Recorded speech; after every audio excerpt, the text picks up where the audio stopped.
मानक चंद, कमला देवी, राकेश, नीतू, ऋषभ और Ayushi Musharraf, B123, Sethi colony, Jaipur. Shri Parshwanath re rolling mills limited, Durgapur 1, Bardhaman, West Bengal. Amita Jain, पत्नी अनिल कुमार जैन, संगीता जैन, पत्नी विपिन कुमार जैन। डॉक्टर विनोद मगनलाल जैन, कुसुम्बा, सुवर्णा जैन, डॉक्टर रत्नाली जैन, धर्मपत्नी डॉक्टर विपुल जैन, USA। अर्पिता जैन, धर्मपत्नी विरल जैन, USA। विराज, ऋषभ, प्रीशा, विहान, रजियानु परिवार। राधा जैन, किरण जाखेरिया, आभा जैन, कल्पना जैन, कविता जैन, प्रियंका जैन, रितु जैन। श्री अशोक कुमार, रतनलाल जैन, नूतन, गौतम, प्राची, आदित्य, महिमा, डॉक्टर सलोनी, Niranjan, Arhan, Aaradhya Mehta, 49, Walchand terraces, Tardeo road, Mumbai. Gulab Chand Singhai, Shrimati Santosh Singhai, Saurabh Nimisha Singhai, Smita Sanjay Jain, Shweta doctor Rajendra Jain, E/7/4 SBI colony, Arera colony, Bhopal. Sanjay Jain, Meena, Anchal एवं यश जैन, गोरेगांव, मुंबई पश्चिम। श्री किशोर खंधार, श्रीमती सुषमा एवं परिमल खंधार, अहमदाबाद, गुजरात। श्रीमती कमल कुमारी जैन, धर्मपत्नी स्वर्गीय श्री विनय प्रकाश जैन, विचित्रा, मंजू, नवीन, सीमा, अंकुर, शिखा, रुचि, अनिरुद्ध, यशा जैन, मिनल रेजिडेंसी, भोपाल, मध्य प्रदेश।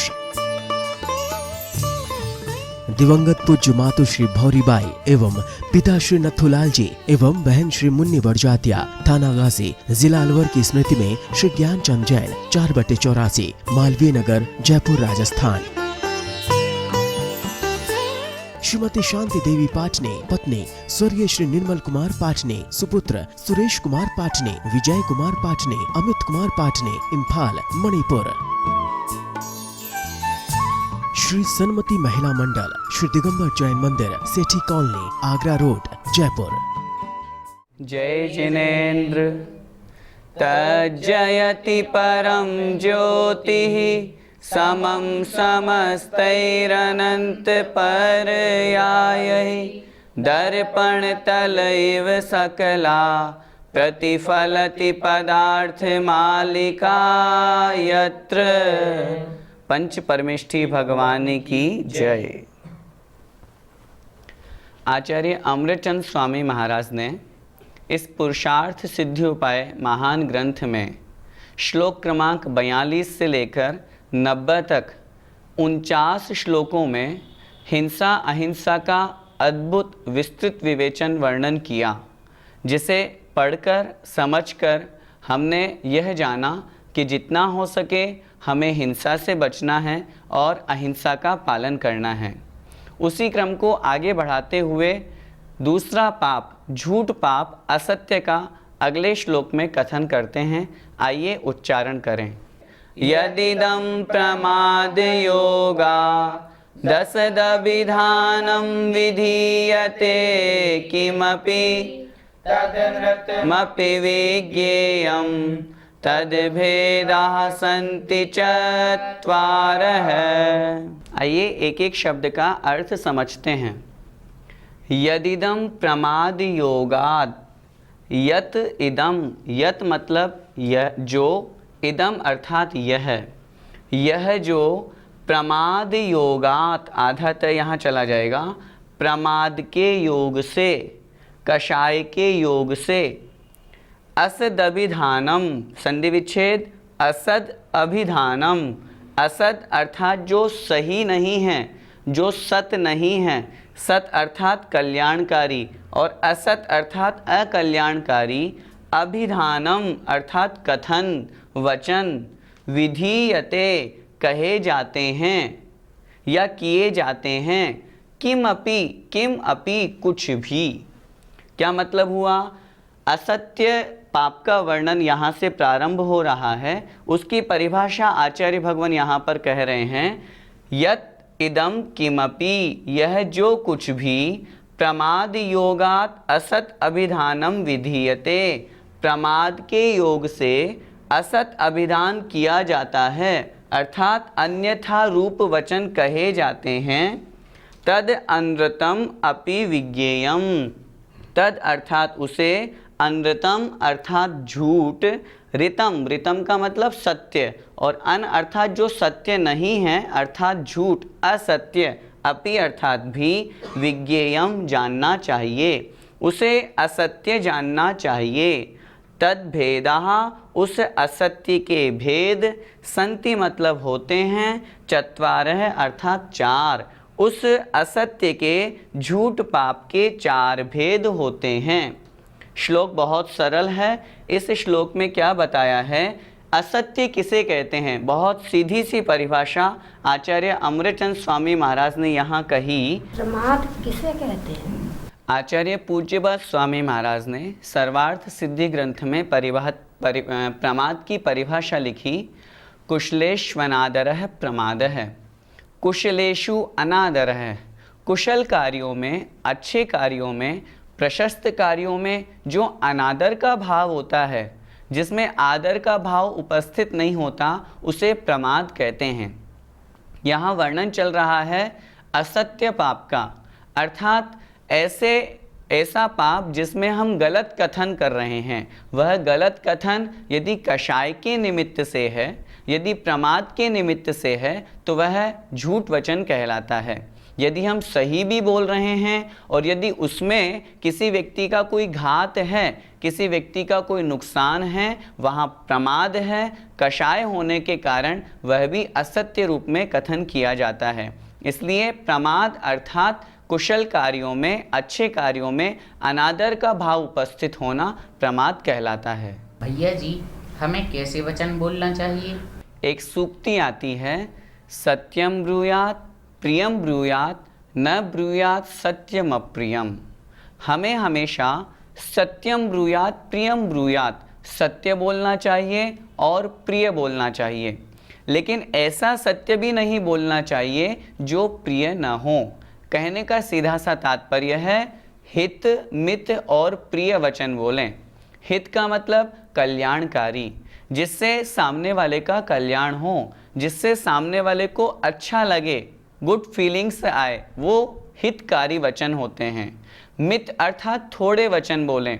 बहुत से लोगों को देखते हैं व्यर्थ में बकवास करते रहते हैं, व्यर्थ में बोलते रहते हैं, जिनका कोई सेंस ही नहीं होता, व्यर्थ की बातें करते रहते हैं। ऐसा नहीं, मित शॉर्ट एंड स्वीट, और आगे है प्रिय वचन बोलें, जिससे सामने वाले को सुनने में बहुत अच्छे लगें, कानों को जो बहुत अच्छे लगे। आचार्य भगवंतों के लिए शास्त्रों में लिखा है, मुनि महाराज कैसे होते हैं, कैसे वचनों का प्रयोग करते हैं। जग सुहित कर सब अहित हर, श्रुति सुखद सब संशय हरे। छेडाला में पंडित दौलत राम जी ने लिखा है, श्रुति सुनने में जो सुखद, सुख को देने वाले हों। हमें भी प्रयास करना चाहिए और बोलना ही चाहिए, जितना हो सके मीठे वचन बोलें, हित मित और प्रिय वचन बोलें। कैसे, एक छोटे से उदाहरण से अपन समझते हैं। एक बार एक राजा था, आँख से वो राजा काना था। उसके मन में एक बार विचार आया कि मेरा एक बहुत सुंदर सा चित्र बनना चाहिए।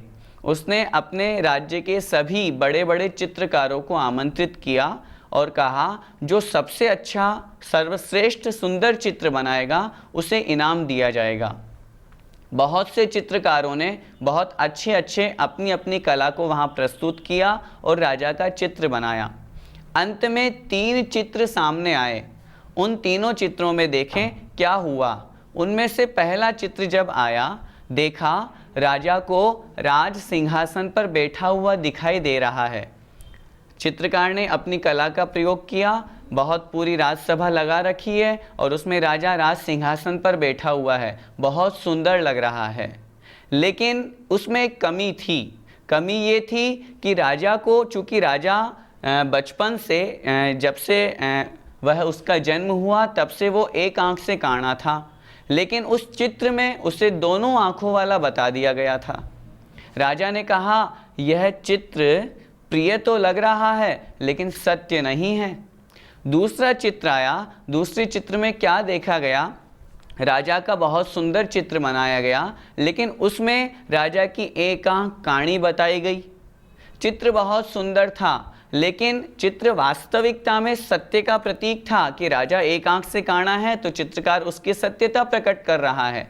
लेकिन राजा ने कहा चित्र में एक कमी है, यह प्रिय तो है लेकिन सत्य नहीं है, इसलिए उसे भी रिजेक्ट कर दिया। तीसरा नंबर का जो चित्र आया उसमें देखा चित्रकार ने अपनी पूरी कला, अपनी पूरी मेहनत उसमें लगा दी।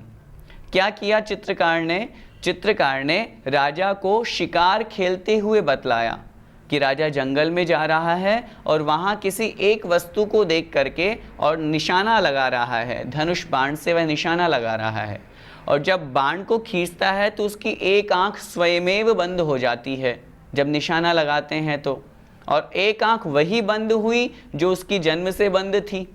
राजा ने उस चित्र को देख करके उस चित्रकार की बहुत तारीफ की और सभी को कहा वास्तविकता में यह जो चित्र है ये सत्य भी है और प्रिय भी है। राजा को शिकार खेलते हुए बतलाया है, उसकी एक आंख काणी है, वो बंद हो गई और दिखने में बहुत सुंदर लग रहा है।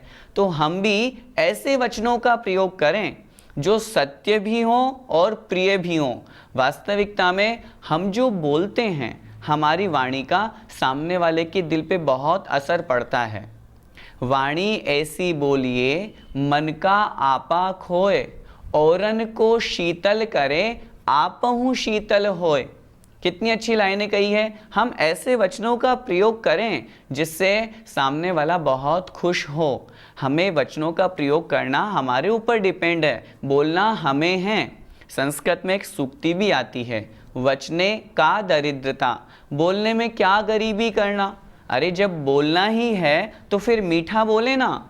कड़वा बोल करके हम अपनी ज़बान भी खराब कर रहे हैं, सामने वाले का दिमाग भी खराब कर रहे हैं, या उसके दिल में पीड़ादायक वचन बोल रहे हैं। वाणी है, कुछ भी हो सकता है। वाणी आपकी वीणा भी बन सकती है, वाणी आपकी बाण भी बन सकती है। हमने तो शब्दों का प्रयोग किया है, वो शब्द चाहे अगर हम अच्छे बोलेंगे तो सामने वाले के लिए वीणा का अर्थात सुंदर रसमय का प्रयोग होते हुए उसके दिल में जगह बना सकते हैं, और वही शब्द यदि कड़वे कटु होते हैं, सामने वाले के लिए पीड़ादायक होते हैं, तो उसके लिए वो बाण के समान आघात पहुंचाने वाले, दुख देने वाले होते हैं। इसलिए चूंकि अब हम असत्य जो पाप है उसका वर्णन पढ़ रहे हैं, हम हमेशा इस बात का ध्यान रखें, असत्य जो झूठ है उससे बचने का तो पूर्ण रूप से हमको प्रयास करना ही करना है। और कभी भी यदि सच बोलने का भी बात बने तो ऐसा सच भी नहीं बोलना जिससे सामने वाले के दिल को ठेस पहुँचे। क्योंकि यदि हम सामने वालों को पीड़ादायक वचन बोल रहे हैं तो उसे भी आचार्य भगवान अमृतचंद स्वामी महाराज ने हिंसा की कोटि में ले लिया, अर्थात अपने आत्म परिणामों की हिंसा कर दी। आत्मा का स्वभाव सत्य बोलना है, असत्य नहीं। आत्मा का स्वभाव हितमित प्रिय वचन बोलना है। तीर्थंकर भगवान दिव्य ध्वनि के माध्यम से हमें कितना अच्छा उपदेश देते हैं, कल्याणकारी उपदेश देते हैं। उसी उपदेश को प्राप्त करके जिनवाणी के कथन के अनुसार, जिनवाणी में जो कहा है ऐसे वचनों का प्रयोग हम करेंगे तो हमारे जीवन में सत्य धर्म की प्राप्ति हो सकती है। लोभ और हंसी में तो हम बहुत झूठ बोलते हैं, तो क्या पाप लगेगा? लोभ हो, चाहे क्रोध हो, चाहे हंसी हो, यदि हम झूठ बोल रहे हैं तो पाप तो लगेगा ही लगेगा। क्यों? क्योंकि वहाँ पर कषाय रूप परिणाम है, प्रमाद योग है। आचार्य उमा स्वामी महाराज ने जहाँ तत्वार्थ सूत्र में सत्य व्रत की भावनाओं का वर्णन किया, वहाँ पर लिखा क्रोध लोभ भीरुत्व हास्य प्रत्याख्यानान्यनुवीचि भाषणम च पंच, अर्थात क्रोध प्रत्याख्यान, लोभ प्रत्याख्यान, हास्य प्रत्याख्यान, भीरुत्व प्रत्याख्यान और अनुवीची भाषण। हमें सत्य वचन बोलना है तो हमें क्या ध्यान में रखना है कि कहीं हम क्रोध के निमित्त से गुस्से में आकर झूठ तो नहीं बोल रहे, उसका हमें त्याग करना है। लोभ के कारण से झूठ तो नहीं बोल रहे। विचार करें, व्यापार करने वाले लोग हैं, वकील पेशे से जो हैं, ऐसे लोग लोभ के कारण से कितना झूठ बोलते हैं। न्याय के द्वारा कमाया हुआ धन ही हमारे लिए उपयोगी है। यदि अन्याय से कमाया है तो वह अन्याय में ही चला जाएगा। बहुत से केस ऐसे होते हैं जो गलत होते हैं, वकीलों को मालूम होते हैं, लेकिन फिर भी पैसे के लोभ के कारण से वो झूठ बोलते हैं। सोचिए, उनको पाप तो लगेगा ही लगेगा। सिर्फ लोभ के कारण से, पैसे के लोभ इतना हमें पागल बना देता है कि हम जिन धर्म को छोड़ करके मिथ्यात्वी देवी देवताओं की तरफ भी बढ़ जाते हैं। किसी ने कहा कि भैया तुम वहाँ जाओ, उन बालाजी भैरव जी के पास जाओ, तुम्हारा काम बन जाएगा। और हमने अपने जिन धर्म को, जिनेंद्र भगवान को, सच्चे वीतरागी धर्म को छोड़ करके और सिर्फ पैसे के लोभ के कारण से हम उधर प्रवृत्ति कर जाते हैं, सिर्फ लोभ के कारण से। इसलिए लोभ के निमित्त से जो बहुत से व्यापारी लोग झूठ बोलते हैं, उन्हें उससे बचना चाहिए। भीरुत्व भय के कारण से, हास्य, हंसी हंसी में, किसी ने कहा है हंसी हंसी में हम बहुत कर्म बंद कर लेते हैं, लेकिन जब कर्मों का उदय आता है तो हमें बहुत रोना पड़ता है। स्वयं विचार करें, कितना मजाक करते हैं, सुबह से शाम तक हम गपशप में, अपने मित्रों के साथ में, फ़ोन पर, इन्हीं हंसी हंसी में हम कितना कर्म बंद कर लेते हैं। उससे हमें बचना चाहिए और अनुविची भाषण अर्थात शास्त्र के अनुसार ही बोलना चाहिए। आजकल कितनी बड़ी विडंबना हो रही है। आचार्य कुंद स्वामी महाराज को तो सब मानते हैं, लेकिन आचार्य कुंद स्वामी महाराज ने क्या कहा, कैसे कहा, किस दृष्टि से कहा, ये बहुत कम मानते हैं। उसका अन्यथा प्ररूपण कर देते हैं। दोनों नयों को साथ में लेकर के कथन किया। आचार्य अमृतचंद स्वामी महाराज ने इसी ग्रंथ में प्रारंभ में कहा, यदि व्यवहार नय और निश्चय नय दोनों में से किसी एक को मानोगे तो तत्व का विनाश हो जाएगा, और यदि एक को नहीं मानकर मात्र दूसरे को मानोगे तो तीर्थ अर्थात धर्म का विनाश हो जाएगा। इसलिए शास्त्र के अनुसार बोलें। हम स्वयं शास्त्र के अनुसार आचरण नहीं कर पा रहे हैं, इसका मतलब यह नहीं होता कि हमने शास्त्रों की परिभाषा ही बदल दी, आचार्यों के कथनों को ही परिवर्तित कर दिया। हम स्वयं उस राह पर नहीं बढ़ पा रहे हैं तो हमारी शक्ति आपकी है, वो आपकी कमी है, हमारी कमी है, लेकिन हमारा यह कर्तव्य नहीं है या हम ऐसा नहीं कर सकते कि हम शास्त्रों को अपने अनुसार बदल दें। इसलिए शास्त्रों के अनुसार बोलना, उसके अनुसार प्रवर्तन करना। इस प्रकार इस सत्यव्रत की 5 भावनाओं को ध्यान में रखना चाहिए, जिससे हम कभी झूठ की ओर न बढ़ सकें। झूठ के 4 भेद कौन कौन से हैं?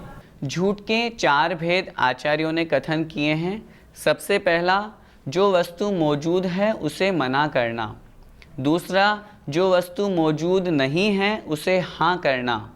तीसरा, कुछ का कुछ कहना, जो है उसे मना करना, जो नहीं है उसे हाँ करना। और चौथा, निंदित और गर्हित वचन बोलना। इस प्रकार झूठ के 4 भेद किए हैं, जिनका क्रमशः वर्णन अगले श्लोकों में आचार्य भगवान स्वयं कर रहे हैं। आइए पहला जो असत्य वचन है उसका श्लोक पढ़ते हैं। स्वक्षेत्र काल भावै सदपि यस्मिन् निषिध्यते वस्तु तत्प्रथमम् असत्यं स्यात् नास्ति यथा देवदत्तोत्र। आइए एक एक शब्द का अर्थ समझते हैं। 4 प्रकार का जो असत्य होता है उसमें सबसे पहला कौन सा है? सबसे पहला कहा, जो वस्तु मौजूद है उसे मना करना। स्वक्षेत्र काल भावहि, स्व अर्थात अपने, क्षेत्र काल और भावों के द्वारा। स्व का अर्थ यहाँ पर द्रव्य भी हमें ग्रहण करना है। द्रव्य, क्षेत्र, काल और भावों के द्वारा। सदपि ही यस्मिन् निषिध्यते वस्तु, सद अपि, सद अर्थात मौजूद, अस्तित्व वाली, अपि मतलब भी, ही मतलब निश्चित रूप से, यस्मिन् निषिध्यते, यस्मिन् जिस वचन में, जिस कथन में, निषिध्यते अर्थात मना किया जाता है, निषेध किया जाता है। किसका? वस्तु अर्थात वस्तु। क्या मतलब हुआ? मतलब ये अपने द्रव्य, क्षेत्र और काल भाव, इन 4 चीज़ों से जो वस्तु मौजूद है उस वस्तु को निषेध अर्थात मना कर दिया। तत्प्रथमम असत्यम स्यात्। तत् मतलब वह, प्रथमम पहला, असत्यम अर्थात असत्य झूठ, स्यात् मतलब होता है। जो वस्तु मौजूद है उसका निषेध करना, यह पहला असत्य होता है। नास्ति यथा देवदत्तः अत्र। यथा अर्थात जैसे, न अस्ति नहीं है, देवदत्तः अत्र यहाँ देवदत्त, जैसे यहाँ देवदत्त नहीं है। देवदत्त किसी व्यक्ति विशेष का नाम, कोई भी हो, चाहे व्यक्ति हो चाहे वस्तु हो, वह वस्तु वहाँ मौजूद है, स्थित है, अस्तित्व वाली है, अपने द्रव्य क्षेत्र काल और भावों से वहाँ स्थित है, उपस्थित है, लेकिन फिर भी उस वस्तु का निषेध कर देना, वह वस्तु यहाँ नहीं है, इस प्रकार कथन करना, यह पहला असत्य होता है। जैसे पिताजी घर में हैं, कोई व्यक्ति उनसे मिलने आया, लेकिन उन पिताजी ने घर के किसी सदस्य को कह दिया कि जाओ कह दो कि पिताजी घर में नहीं हैं, तो ऐसा कथन करना यह पहला असत्य है। ऐसा हम कितनी बार करते हैं, बहुत बार करते हैं। जब हमें किसी से नहीं मिलना, कोई व्यक्ति कर्जे में है, पैसा लेने के लिए आया है, उसको मना कर देते हैं। बहुत तरह की झूठ हम बोलते हैं। कोई वस्तु है, उसे हम नहीं देना चाहते, उस वस्तु के लिए हमने मना कर दिया, यह वस्तु हमारे पास नहीं है। इस तरह का कथन करने से पहला असत्य अर्थात झूठ हो जाता है। चार भेद जो हम पढ़ेंगे उसमें सबसे पहला यही है, वस्तु के मौजूद होने पर भी उसे मना करना। यहाँ द्रव्य क्षेत्र काल भाव से क्या समझना चाहिए? द्रव्य क्षेत्र काल और भाव, ये चार चीज़ें हैं। किसी भी व्यक्ति अथवा वस्तु का कथन किया जाता है, इन चारों की अपेक्षा किया जाता है। सबसे पहला द्रव्य, वह जो वस्तु अथवा व्यक्ति है उसका जो पिंड है वह कहलाता है द्रव्य। क्षेत्र, जिस स्थान पर वह है वह कहलाता है क्षेत्र। काल, जिस समय वो वहाँ पर है वह कहलाता है काल। और भाव अर्थात उस वस्तु का अथवा व्यक्ति का गुण धर्म, यह कहलाता है भाव। किसी का भी वर्णन करते हैं, कथन करते हैं, तो द्रव्य क्षेत्र काल भाव की अपेक्षा से किया जाता है। इसलिए यहाँ पर कहा, कोई वस्तु द्रव्य से भी वहाँ है, क्षेत्र भी वही है, काल भी है, भाव भी है, चारों चीज़ों से युक्त होकर के वो वस्तु वहाँ उपस्थित है, लेकिन फिर भी उसे मना कर देना, उसका निषेध कर देना, यह द्रव्य क्षेत्र काल भाव रूप वस्तु का निषेध करना कहलाता है। भैया जी, कोई व्यक्ति हमसे हिंसक वस्तु अर्थात पिस्तौल आदि मांगने के लिए आया और हमने उसे मना कर दिया, तो क्या हमें झूठ पाप लगेगा? अगर कोई हिंसक वस्तु हमसे मांगने आया और हमने मना कर दिया तो वहाँ हमें कोई पाप नहीं लगेगा, क्योंकि वह जो वस्तु है उस वस्तु से किसी जीव का घात होगा। और यदि वह व्यक्ति उस वस्तु को देता है तो हिंसा दान होगा। हिंसा दान अनर्थ दंड के अंतर्गत आता है। इसलिए ऐसी वस्तु को देने से उसके पाप बंधेगा। और यदि वो मना करता है तो चूंकि वो जीव की हिंसा होने से बचा रहा है, किसी प्राणी की रक्षा कर रहा है, इसलिए वस्तु होते हुए भी मना करने पर भी उसे पाप नहीं लगेगा। जय जिनेंद्र। मानक चंद, कमला देवी, राकेश, नीतू, ऋषभ और Ayushi Musharraf, B123 Sethi colony, Jaipur. Shri Parshwanath re rolling mills limited, Durgapur 1, Bardhaman, West Bengal. Amita Jain पत्नी अनिल कुमार जैन, संगीता जैन पत्नी विपिन कुमार जैन। डॉक्टर विनोद मगनलाल जैन, कुसुम्बा, सुवर्णा जैन, डॉक्टर रत्नाली जैन, धर्मपत्नी डॉक्टर विपुल जैन, USA। अर्पिता जैन, धर्मपत्नी विरल जैन, USA। विराज, ऋषभ, प्रीशा, विहान, रजियानु परिवार। राधा जैन, किरण जाखेरिया, आभा जैन, कल्पना जैन, कविता जैन, प्रियंका जैन, रितु जैन। श्री अशोक कुमार, रतनलाल जैन, नूतन, गौतम, प्राची, आदित्य, महिमा, डॉक्टर सलोनी, Niranjan, Arhan, Aaradhya Mehta, 49, Walchand terraces, Tardeo road, Mumbai. Gulab Chand Singhai, Shrimati Santosh Singhai, Saurabh Nimisha Singhai, Smita Sanjay Jain, Shweta doctor Rajendra Jain, E/7/4 SBI colony, Arera colony, Bhopal. Sanjay Jain, Meena, Anchal एवं यश जैन, गोरेगांव, मुंबई पश्चिम। श्री किशोर खंधार, श्रीमती सुषमा एवं परिमल खंधार, अहमदाबाद, गुजरात। श्रीमती कमल कुमारी जैन, धर्मपत्नी स्वर्गीय श्री विनय प्रकाश जैन, विचित्रा, मंजू, नवीन, सीमा, अंकुर, शिखा, रुचि, अनिरुद्ध, यशा जैन, मिनल रेजिडेंसी, भोपाल, मध्य प्रदेश। दिवंगत पूज्य मातु श्री भौरीबाई एवं पिता श्री नथुलाल जी एवं बहन श्री मुन्नी बड़जातिया, थाना गाजी, जिला अलवर की स्मृति में श्री ज्ञानचंद जैन, 4/84, मालवीय नगर, जयपुर, राजस्थान। श्रीमती शांति देवी पाटने, पत्नी स्वर्गीय श्री निर्मल कुमार पाटने, सुपुत्र सुरेश कुमार पाटने, विजय कुमार पाटने, अमित कुमार पाटने, इम्फाल, मणिपुर। श्री सन्मति महिला मंडल, श्री दिगंबर जैन मंदिर, सेठी कॉलोनी, आगरा रोड, जयपुर।